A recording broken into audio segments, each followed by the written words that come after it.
2 পর্ব 3 লেখনীতে ভূমি। সকাল সকাল ঘুম থেকে উঠেই নিজের চোখের সামনে রক্তিমের ঘুমন্ত মুখটা ভেসে উঠতেই চমক গেল অদ্রিজা। কয়েক সেকেন্ড চোখ মেলে রক্তিমের ঘুমন্ত চেহারার দিকে তাকিয়েই মনে পড়ল গতকাল রাতে ঘুমানোর সময় সে দরজা লাগায়নি, ইচ্ছে করেই লাগায়নি, কারণ এর আগের দিনও এই রুমে রক্তিমের প্রবেশ অনেক রাত করেই ঘটেছিল। নেশাক্ত রক্তিম। সেই দিন রাতের কথা মনে করে অদ্রিজা দীর্ঘশ্বাস ফেলল। সামনের লোকটার প্রতি ভেতর থেকে উগরে আসল সব ঘৃণা, সবে মাত্র নিদ্রা ত্যাগ করা চোখ জোড়া লাল রক্তিম হয়ে ক্ষিপ্ত চাহনি ফেলল ঘুমন্ত মানুষটির উপর। লোকটার ঘুমন্ত নিষ্পাপ চেহারাটা দেখেই মুহূর্তেই সেই চোখ জোড়া যেন বলে উঠল, লোকটা খারাপ, পৃথিবীর সব থেকে খারাপ মানুষ এই লোকটি। অদ্রিজা চোখ জোড়া মুহূর্তে বন্ধ করে জোরে জোরে শ্বাস ফেলল। বন্ধ চোখ জোড়া এই মুহূর্তে দেখা চমৎকার যুবকটির মুখটা তার মনে আঁকল না, বরং একের পর এক চিত্র মনে করিয়ে দিল সেই দিন রাতের। মস্তিষ্ক আর সইতে পারল না বোধহয় সেই স্মৃতিগুলো। তাই তো অদ্রিজা দ্রুত উঠেই সরে আসলো, 2 পা এগিয়ে এলোমেলো চুলগুলো খোপা করে নিতে নিতে রুমের বাইরে পা ফেললো সে। রক্তিমের বাবার সাথে কথা বলতে হবে ভার্সিটি যাওয়ার বিষয় নিয়ে। তাই এদিক ওদিক তাকে ঘড়িতে নজর ফেললো সে। 8:30। এতক্ষণে নিশ্চয়ই ভদ্রলোক ঘুম থেকে উঠে পড়েছেন। স্থির নিঃশ্বাস নিয়েই রিয়াজ সাহেবের রুমের সামনে গিয়ে দাঁড়ালো অদ্রিজা। পর্দার এক পাশের রুমের ভেতরে রিয়াজ সাহেবকে পত্রিকা পড়তে দেখে মৃদুস্বরে বলে উঠল, স্যার আসবো? রিয়াজ সাহেব পত্রিকা থেকে মুখ তুলে চাইলেন। নিজের ছেলের বউকে দরজার সামনে দেখেই তার মুখের উপর ভেসে উঠল খুশির ছাপ। পত্রিকা গুছিয়ে একপাশে রাখতে রাখতেই বলে উঠলেন তিনি, আসো আসো। অদ্রিজা ভীত চাহনিতে পা এগিয়ে রিয়াজ সাহেবের সামনে গিয়ে দাঁড়ালো। মৃদু হেসেই বলল, আমার কিছু কথা ছিল স্যার। রিয়াজ সাহেব কপাল চাপড়ালেন, চোখ জোড়া বন্ধ করে অদ্রিজার দিকে তাকিয়ে গম্ভীর গলায় বলল, অদ্ভুত ভাগ্য আমার, বুঝলে? ছেলে মেয়ে বলতে একটা ছেলে, সেই ছেলেই আমায় বাবা ডাকে না, মিস্টার মাহমুদ ডাকে। আর ছেলের বউ, সেও বাবা ডাকল না, স্যার সম্বোধন করলো। জীবনে বোধহয় বাবা ডাকটা শোনা হবে না আমার। অদ্রিজা বুক কুঁচকে তাকালো। রিয়াজ সাহেবের কথার উত্তরে কি বলা উচিত তা খুঁজে পেল না সে। সেভাবেই করের মতো তাকিয়ে থাকতেই রিয়াজ সাহেব আবারও বললেন, আমার ছেলেকে আমি কোনোদিন বাবা বলে ডাকতে বলিনি।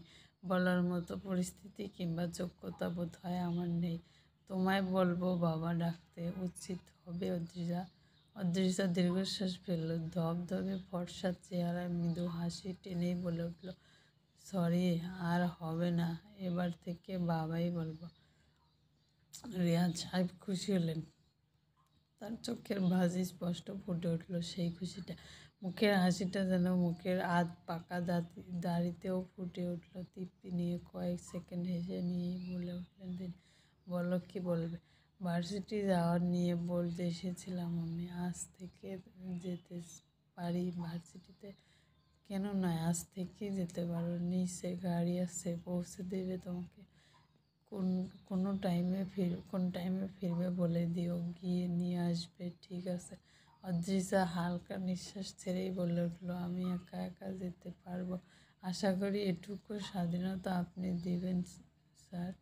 কথাটা বলেই জিভ কাটল অদ্রিজা। পর মুহূর্তেই বলে উঠল, সরি বাবা।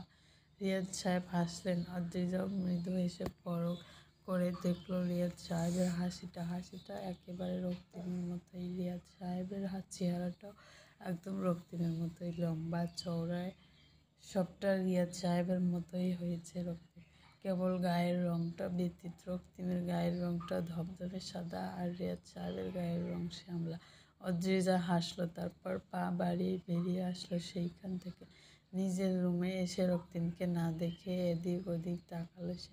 বেলকনি, ওয়াশরুম সবটা দেখেই স্থির নিঃশ্বাস ফেলল সে। নিশ্চয়ই নিজের সে ভুতুড়ে রুমে পৌঁছে গিয়েছে সে। অদ্রিজা শাওয়ার নিয়ে ভেজা চুলগুলো টাওয়াল দিয়ে মুছে নিচ্ছিল। হাতে একটা লাল টকটকে শাড়ি, ওয়াশরুমে শাড়ি পরতে অসুবিধা হবে, তাই শাড়িটা ওয়াশরুমে না পরে রুমে নিয়ে এসেছিল। সে পরনে পেটিকোট আর ব্লাউজ, ভেজা চুলগুলো থেকে টাওয়াল ছাড়িয়ে শাড়িটা পরতে যাচ্ছিল। ঠিক তখন দরজা মেলে রুমে প্রবেশ করলো রক্তিম। চোখের নজর কাটতেই ধুক ফুক করলো তার অবাধ্য চোখ জোড়া। সেভাবেই কয়েক সেকেন্ড তাকাতে চোখ জোড়াতে মাতাল করে তুলল শক্ত ফর্সা ধবধবে পেটের ত্বকে। কুসকুসে তিলটা যেন আকৃষ্ট করাই মন্ত্র জপছে। রক্তিম সেইভাবেই তাকিয়ে রইল। এক্ষুনি তিলটা ছুঁয়ে দিয়ে মসৃণ ত্বকে ফোঁটা ফোঁটা পানিগুলো মুছে দিলে কি ক্ষতি হয়ে যাবে? অদ্রিজা কি কিছু মনে করবে তাতে? নিজের ভাবনায় নিয়ে অবাক হলো রক্তিম। তারই কাছে যাওয়ার জন্য মন বলছে। অদ্ভুত বিছানার ওপর নিজের রুমটা আর ঘড়িটা নিতে নিয়েই বলে উঠল, উফ মিস্টার মাহমুদ, আমার জন্য কিছু না করতে পারলেও রূপবতী বউ বেঁধে দিয়ে ঠিকই পেরেছেন। কিন্তু অদ্রিজা চমকে তাকালো। এই রুমে কেউ নেই, এই ভাবনাতেই সে শাড়ি পরতে ব্যস্ত ছিল। রুমে কখন রক্তিম এলো তা আর তার খেয়ালই আসেনি। হুট করে রক্তিমের কণ্ঠ কুচি না করেই শাড়িটা এলোমেলোভাবে কোনোভাবে জড়িয়ে নিল শরীরে। রক্তিমের দিকে তাকিয়ে দাঁত চেপে বলল, আপনি সব দিক থেকে জ্ঞান শূন্য মানব রক্তিম। একটা মেয়ের রুমেও প্রবেশ করার আগে তার অনুমতি নেওয়ার প্রয়োজন বোধটা অন্তত থাকা উচিত আপনার রক্তিম। রক্তিম হেসে উঠল, হু হা করে টেরা বেঁকা দাঁতগুলো হাসির ছন্দে হেসে উঠল। অদ্রিজার সুন্দর হাসিটার দিকে মোহিত নয়নে তাকিয়ে রইল রক্তিম। সেই তাকানোকে বিন্দুমাত্র পরোয়া না করেই একদম অদ্রিজার সামনে এসে দাঁড়ালো। বাঁকা হেসে ফিসফিসে বলে উঠল, কেন মেয়েদের রুমে লুকিয়ে তো কিছু থাকে কিছু? অদ্রিজা বিরক্ত হলো। কপালে ভাঁজ ফেলে তাকাতেই রক্তিম চোখ টিপল অদ্রিজার দিকে, আরও এগিয়ে মাঝখানে কয়েক ইঞ্চি দূরত্ব রাখলো। ফিসফিসিয়ে কানের কাছে বলে উঠল, ফর্সা মসৃণ ত্বকের জল বিন্দুর মাঝখানে কালো কুচকুচে তিল। ভাবতে পারছেন কি সাংঘাতিক? এতটাই সাংঘাতিক যে বুক চিনচিন করে উঠল। কথাটা বলে রক্তিম বুকের পাশের হাত রাখলো। সরু চোখে অদ্রিজার দিকে তাকিয়ে বাঁকা হাসলো সে। অদ্রিজা কিছু না বুঝেই বুক কুঁচকে তাকালো। বিরক্ত নিয়ে বলে উঠল, সরুন সামনে থেকে। রক্তিম হাসলো। অদ্রিজার সামনে থেকে সরে এসে হাতে ঘড়ি পড়তে পড়তে বাঁকা চোখে অদ্রিজার দিকে তাকালো।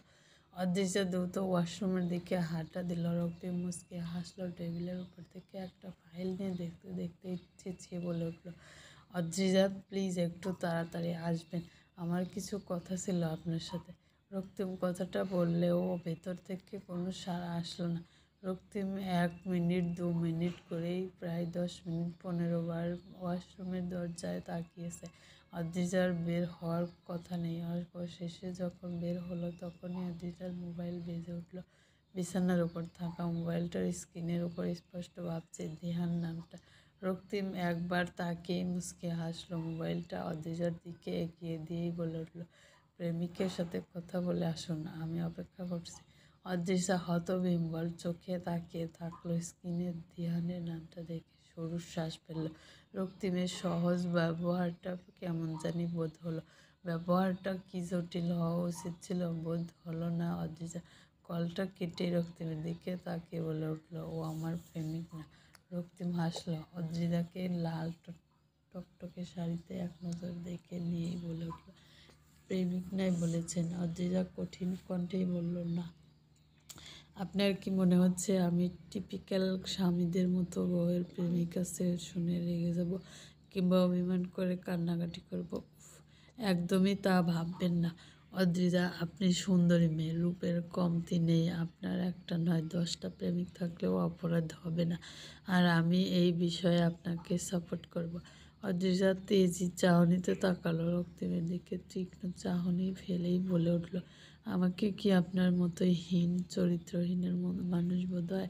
আপনি 1000টা মেয়ের সাথে সম্পর্ক রাখতেই পারেন, 1000টা মেয়ের সাথে সময় কাটাতেই পারেন, কিন্তু প্লিজ আপনার চরিত্রটা আমার মধ্যে খুঁজতে যাবেন না। রক্তিম দাঁত কেলিয়ে হাসলো। অদ্রিজার কাছাকাছি গিয়ে ফু দিয়ে উড়িয়ে দিল অদ্রিজার কপালে আসা চুলগুলো। নিরীহ মুখ করে বলে উঠল, আপনি কি রেগে যাচ্ছেন অদ্রিজা? টিপিক্যাল বউদের মতো স্বামীর পাশে অন্য মেয়েদের মানতে কষ্ট হচ্ছে? একদমই নয়। সে যাই হোক, আমি আপনাকে বলছি, আপনি দিহানের সাথে রিলেশনটা ভেঙে দিবেন না প্লিজ। একটা ছেলের মন ভাঙবেন না প্লিজ। আর তাছাড়া যে বিষয়ে কথা বলতে চাইছিলাম বলুন। অদ্রিজা বিরক্তি নিয়ে কথাটা বলেছিল। রক্তিম মৃদু হেসে নিজের হাতের ফাইলটা এগিয়ে দিল অদ্রিজার দিকে, তারপরেই বলল, আপনাদের বাড়িটা যেটা বিক্রি করে দিয়েছিলেন সেটা ফেরত পাবেন খুব শীঘ্রই, কিন্তু তার বিনিময়ে আপনাকে একটা কাজ করতে হবে। কী সব বলছেন? বাড়িটা বিক্রি করা হয়েছে, তার বিনিময়ে অর্ধেক টাকা শোধ করা হয়েছে, আর আপনি বলছেন ফেরত পাবো? রক্তিম আয়েশ করে বসলো বিছানায়, মাথার সিল্কি চুলগুলো হাত দিয়ে পেছনে ঢেলে দিয়েই বলল, ফেরত কিভাবে পাবেন তা তো আপনাকে ভাবতে বলিনি। শুধু একটা কাজ করবেন, বিনিময়ে আপনি আপনার বাড়ি পেয়ে যাচ্ছেন। সিম্পল। অদ্রিজা তেজ নিয়ে বলে উঠল, আমি কোনো কাজ করব না, আর বাড়িটাও পাওয়ার লোভ নেই আমার। রক্তিম ক্ষিপ্ত চাহনিতে তাকালো অদ্রিজার দিকে। কপালের মাঝখানের রগটা সঙ্গে সঙ্গেই ফুলে উঠল, তার চোয়াল হয়ে উঠল শক্ত। মুঠো শক্ত করে সামনের চেয়ারটায় লাথি মেরে উঠে দাঁড়ালো সে। দাঁতে দাঁত চেপে বলে উঠল, একদম তেজি গলায় কথা বলবেন না আমার সাথে অদ্রিজা, একদমই না। শুধুমাত্র টাকার লোভে আপনি একটা দুশ্চরিত্র ছেলেকে বিয়ে করে নিলেন। সে বেলায় ভাবেননি আপনার এই কাজটা করা উচিত নয়। এখন বিয়েটা যখন করেছেন তখন আমার দেওয়া কাজটাও আপনি করতে বাধ্য আপনি। Mind it. কথাটা বলে আর দাঁড়ালো না রক্তিম। অদ্রিজা তাকিয়ে রইল রক্তিমের যাওয়ার পথে। টলমলে হয়ে উঠল চোখজোড়া। হয়তো জীবনের শেষ পর্যায়েও তাকে লোভী সম্বোধনটা পেতে হবে। আদৌ কি সে টাকার লোভে করেছে বিয়েটা? তাহলে কি সেই দিন বিয়েটা না করলেই ভালো হতো? ভার্সিটিতে এসেই নিজের মাথা ঘুরিয়ে উঠল অদ্রিজার। সবার মুখের একটা প্রশ্ন, দিহানের সাথে সম্পর্ক ছিল যখন, তখন অন্য একজনের সাথে বিয়েতে রাজি হয়ে গেল কেন সে? এভাবে একজনকে ভালোবেসে অন্য একজনকে বিয়ে করে নিল। আরও কত কি! অদ্রিজা ঝাপসা চাহনিতে ক্লাসরুম থেকে বেরিয়ে আসছিল। ভার্সিটির মাঠের কাছে এসেই থমকে দাঁড়ালো সে। গেটের কাছাকাছি রক্তিম। এদিকেই আসছে সে। অদ্রিজার মিনমিনিয়ে চোখে তাকাতেই দ্রুত এগিয়ে আসলো রক্তিম। আশেপাশে তাকিয়ে বলে উঠল সে, দিহানের অ্যাক্সিডেন্ট হয়েছে অদ্রিজা। চারপাশ ভাষা হয়ে উঠল, মস্তিষ্ক ফাঁকা লাগছে তার। দিহানের অ্যাক্সিডেন্ট? যে ছেলেটার সাথে হাই স্কুল জীবন থেকে এটুকু পথ চলা, সেই ছেলেটাকে ভালোবেসেছিলাম কিনা সে জানে না, তবে সেই ছেলেটা তার চোখে উত্তম কেউ ছিল। তার এরকম একটা খবর শুনে নিজেকে স্বাভাবিক রাখা আরও সম্ভব চলবে।